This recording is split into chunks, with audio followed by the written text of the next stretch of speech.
আজ আমরা আপনাকে নিয়ে যাব জাপানের এক রহস্যময় দ্বীপে, যেখানে সাপের রাজত্ব চলে। মানুষের প্রবেশ সেখানে প্রায় নিষিদ্ধ। এই দ্বীপ নিয়ে রয়েছে অনেক ভয়ঙ্কর ও অদ্ভুত কাহিনী। জাপানে মিয়াকেজিমা দ্বীপ, তবে এটি কোনো সাধারণ দ্বীপ নয়।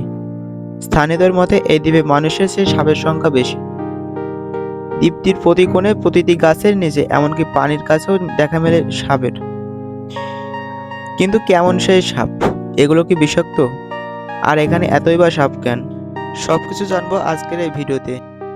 এই দ্বীপে সবচেয়ে বেশি পাওয়া যায় হাবু সাপ, যা অত্যন্ত বিষাক্ত। এটি এক কামড়ে মানুষকে পঙ্গু করে দিতে পারে। গবেষকদের মতে এই সাপ দ্বীপের প্রাকৃতিক বাস্তব সংস্থার একটি গুরুত্বপূর্ণ অংশ। সাপদের এত আধিপত্য কারণ হলো এখানে কোনো বড় শিকারী নেই, ফলে এই সাপের সংখ্যা দিন দিন বেড়েই চলেছে। স্থানীয়দের বিশ্বাস এই দ্বীপ অভিশপ্ত। একটি পুরনো গল্প অনুযায়ী বহু বছর আগে এখানকার এক মানুষ সাপেদের মারার চেষ্টা করছিল, কিন্তু এরপর থেকে দ্বীপে শুরু হয় দুর্ভোগ। অদ্ভুতভাবে মানুষ একের পর এক মারা যেতে থাকে।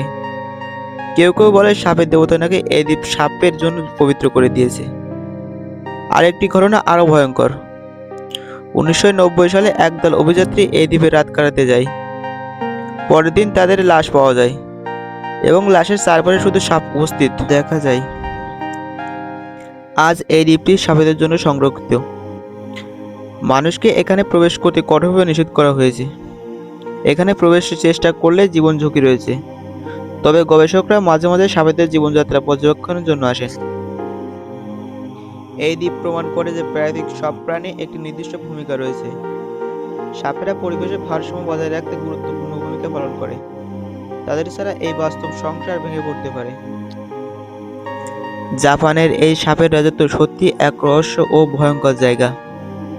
আপনি কি কখনো এই দ্বীপে যাওয়ার সাহস করবেন? কমেন্টে জানাতে ভুলবেন না। আর যদি ভিডিওটা ভালো লেগে থাকে তাহলে লাইক, কমেন্ট এবং সাবস্ক্রাইব করতে ভুলবেন না। ধন্যবাদ।